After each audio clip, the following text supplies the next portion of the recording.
Bismillahirrahmanirrahim. Assalamualaikum warahmatullahi wabarakatuh. Alhamdulillahirabbil alamin. Wassalatu wassalamu ala asyrafil anbiya'i wal mursalin wa ala alihi wa ashabi ajmain. Rabbi shrah li sadri wa yassir li amri wahlul 'uqdatam min lisani yafqahu qawli. Allah Subhanahu wa taala berfirman di dalam Al-Qur'anul Karim, Al-haqqu mir rabbik fala takunanna minal mumtarin. Kebenaran itu berasal dari Tuhanmu. Oleh karena itu, janganlah kamu termasuk orang-orang yang bimbang dan ragu. Pengajian kita pada kali ini, suara langit, akan kita diskusikan tentang keselamatan bangsa dan negara. Temanya benar, jujur, dan adil. Selamatkan bangsa dan negara. Saudara-saudara sebangsa dan setanah air, sebentar lagi insya Allah kita akan menghadapi pemilu, pilkada, dan lain sebagainya. Pesta pora demokrasi rakyat Indonesia.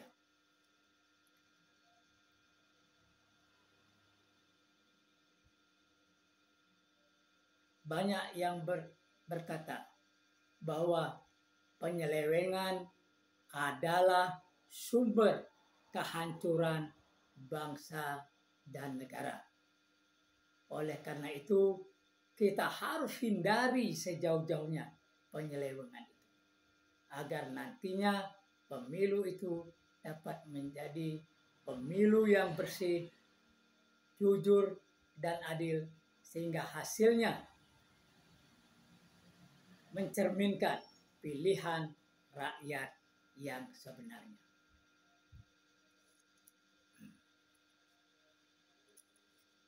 Pemilihan umum harus bersih, luber, dan jurdil.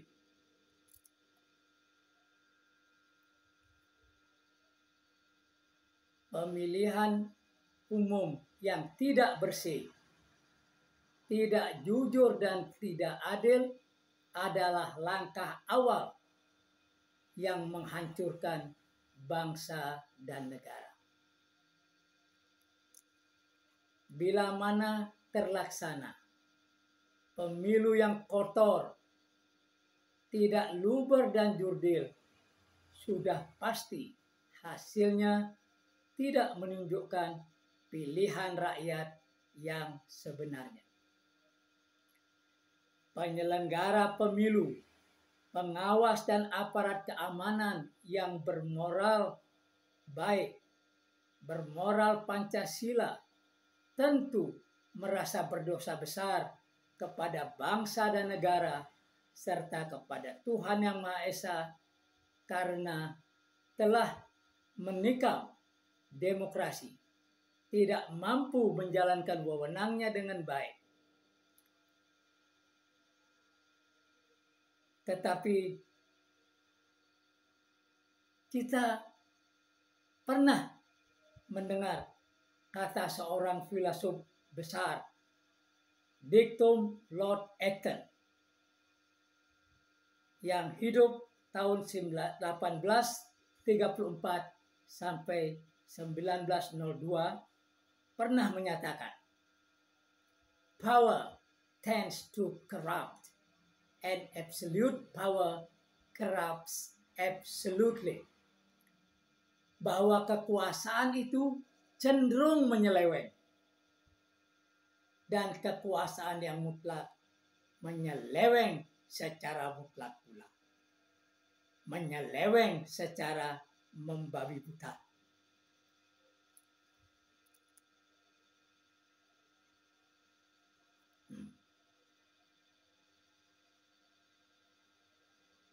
Saudara-saudara sebangsa dan setanah air.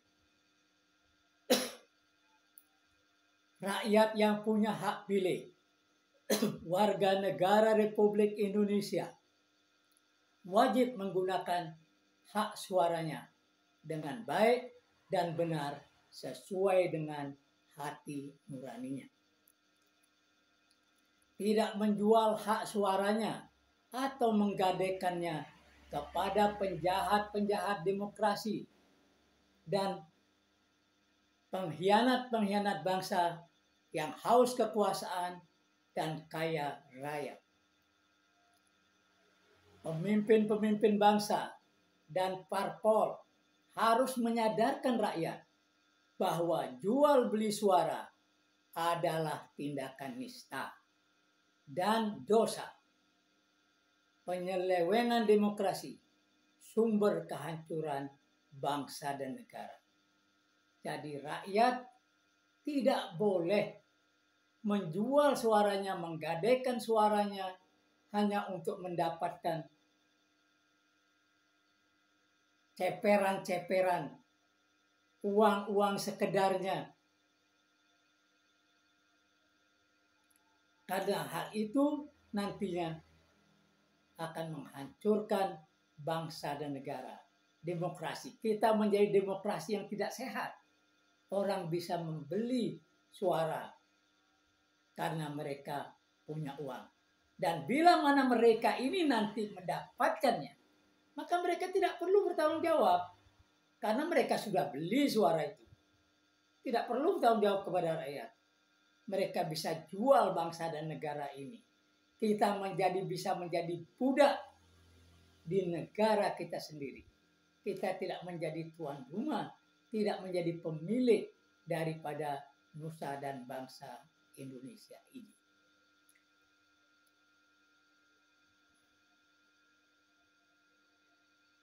KPU, pengawas pemilu, dan aparat keamanan harus profesional, jujur dan adil, serta menindak tegas dan menghukum para pelaku pelanggaran, baik penyelenggaranya maupun rakyat yang melakukan pelanggaran. Tak boleh terjadi transaksi suara atau manipulasi suara oleh penyelenggara pemilu, baik pemilu legislatif, pemilu presiden, pemilihan gubernur, dan pilbub di seluruh tanah air karena suap. Meskipun telah dinyatakan oleh filosof besar itu, diktum Lord Acton, bahwa power tends to corrupt and absolute power corrupt absolutely. Mari kita dengan jiwa besar, kita persembahkan ke bangsa dan negara ini pemilihan umum 2024 menjadi pemilihan umum yang bersih, luber, dan jurdil. Kemudian saudara-saudara sebangsa dan setanah air, dengan demikian kita insya Allah menjalankan satu demokrasi yang sehat, demokrasi dengan moral Pancasila dengan sebaik-baiknya. Mudah-mudahan juga tidak ada yang melakukan politik identitas palsu, yaitu politik kemunafikan. Ya, artinya dalam pemilu ini yang dilarang, artinya apa yang dikampanyekan agar tidak orang-orang lawan-lawan politiknya tidak menggunakan politik identitas. Tapi akhirnya dia sendiri berkesempatan melakukan politik identitas topeng. Ya.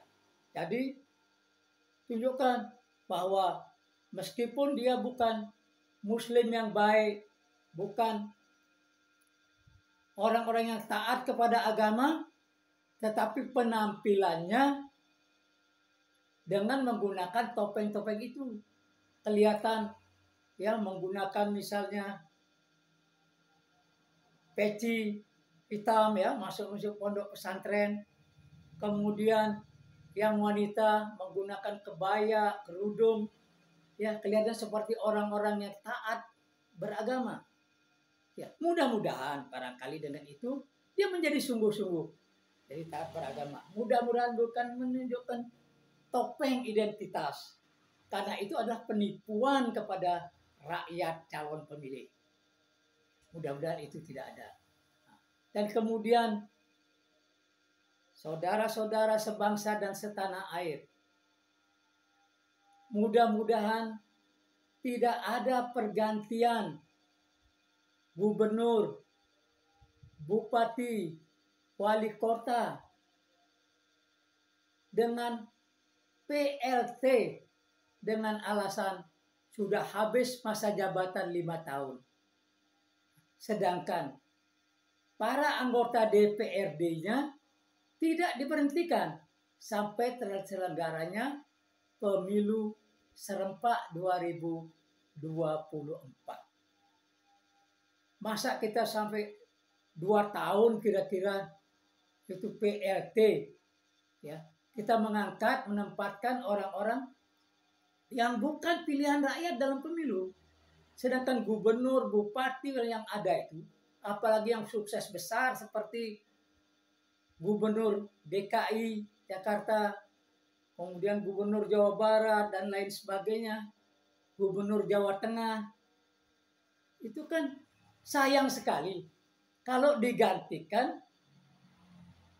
ya, untuk selama 2 tahun oleh PLT yang cuma ditunjuk oleh presiden. Ini sudah diingatkan oleh pakar tata hukum tata negara, Profesor Dr. Yusril Iza Mahendra. Beliau berpendapat bahwa hal itu merupakan pelanggaran konstitusi. Jadi marilah kita, saudara-saudara sebangsa dan tanah air, berdoa kepada Allah Subhanahu wa taala. Mudah-mudahan pemimpin-pemimpin bangsa ini berjalan di atas jalan yang lurus, berlaku selurus-lurusnya, ya, sesuai dengan sumpah jabatan yang dipilihnya. Nah, kemudian mudah-mudahan kita tidak melihat lagi kezaliman-kezaliman, pelanggaran-pelanggaran hukum dan keadilan yang dilakukan oleh oknum-oknum keamanan, oknum-oknum keamanan bangsa dan negara ini, dari kepolisian dan lain sebagainya, ya, agar tidak terjadi yang semacam itu, tetapi menunjukkan apa yang sebenarnya. Tuhan Yang Maha Esa di dalam Al-Quranul Karim telah mengingatkan umat manusia, wala talbisul haqqo bil batil wa taktumul haqqo wa antum ta'lamun. Janganlah kamu talbiskan, janganlah kamu samarkan antara yang benar dan yang salah, antara yang hak dan yang batil. Dan janganlah kamu sembunyikan kebenaran padahal kamu mengetahui. Kalau terjadi pelanggaran-pelanggaran hukum, terjadi tindakan-tindakan kriminal, tindak pidana, maka aparat negara berkewajiban menunjukkan hal yang sebenarnya. Tidak memanipulasi CCTV, tidak memanipulasi hasil pemeriksaan forensik dan lain sebagainya, tidak membela orang-orang yang salah, orang-orang yang melanggar hukum karena mendapat bayaran dan lain sebagainya. Tidak terjadi, tidak terlihat. Oleh karena itu, maka karena kekuasaan cenderung menyeleweng dan kekuasaan mutlak menyeleweng secara mutlak pula, maka dari itu kita menganut trias politika. Jadi ada kekuasaan dibagi, kekuasaan legislatif, eksekutif, dan yudikatif dilaksanakan secara murni dan konsekuen, dilaksanakan secara benar di dalam praktek berbangsa dan bernegara. Kemudian dengan legislatif yang baik, sebagai wakil-wakil rakyat, kalau bertindak benar, menjalankan roda demokrasi dengan baik, membawakan aspirasi rakyat, maka tidak akan banyak ada demonstrasi-demonstrasi, demo oleh rakyat, oleh mahasiswa. Tidak ada perlunya. Hal-hal semacam itu terjadi kalau saluran demokrasi tersumbat. Kalau wakil-wakil rakyat itu tidak bekerja sesuai dengan fungsinya, tidak memasung diri, ya, atau dipasung, ya, dengan istilahnya kadang-kadang fraksi dan lain sebagainya, sehingga tidak punya kebebasan satu persatu. Tiap-tiap anggota dewan itu punya kebebasan untuk menyampaikan karena mereka dipilih langsung oleh rakyat. Kemudian pejabat kepolisian misalnya sebagai benteng daripada hukum dan keadilan, benteng rakyat di dalam mencari keadilan, ya, maka harus bekerja secara profesional, ya, tidak menyelewengkan kekuasaannya itu, apalagi sampai menerima bayaran-bayaran untuk menjadi misalnya melindungi para kriminal, melindungi para pelaku tindak pidana, melindungi bandar-bandar judi, narkoba, dan lain sebagainya. Tidak, yang seperti kita lihat, tontonan yang semacam itu terjadi belakangan ini. Tapi insya Allah, dengan instruksi daripada Presiden Jokowi, agar segala sesuatu di dalam menegakkan hukum dan keadilan secara transparan, tidak ada yang ditutup-tutupi. Begitu juga Kapolri telah memerintahkan dengan tegas agar tidak ada yang ditutup-tutupi dan dengan sebaik-baiknya. Kemudian itu ditopang oleh Panglima TNI. Alhamdulillah. Ya, insya Allah, ya, kita nantinya bisa hidup aman tentram. Kalau seperti sekarang ini, tentu rakyat gelisah, merasa tidak aman, tidak tentram, apalagi sejahtera. Di dalam keadaan yang tidak jelas, yang tidak kondusif, ya, yang tidak nyaman untuk hidup ini karena leluasanya para penjahat-penjahat di dalam melakukan tindak-tindak pidana.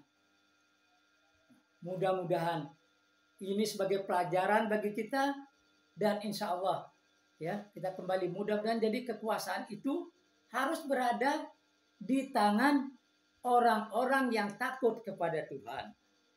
Mudah-mudahan di tangan orang-orang yang Pancasilais, di tangan orang-orang yang nasionalis religius. Ya, dia nasionalis, berjuang untuk kepentingan bangsa dan negara dan takut kepada Tuhan. Taat kepada Tuhan, taat menjalankan agamanya sehingga menjadi orang-orang yang lurus, menjadi orang-orang yang berakhlak mulia, pejabat-pejabat yang dicintai oleh rakyat, pejabat-pejabat yang baik, yang santun kepada rakyatnya, ya. Tidak menjadi orang-orang yang menakut-nakuti rakyat. Yang menakut-nakuti itulah yang disebut teroris. Jadi jangan sampai malah oknum-oknum pejabat negara menjadi teroris dalam arti yang sebenarnya. Dalam arti ya orang yang membuat orang lain menjadi ketakutan.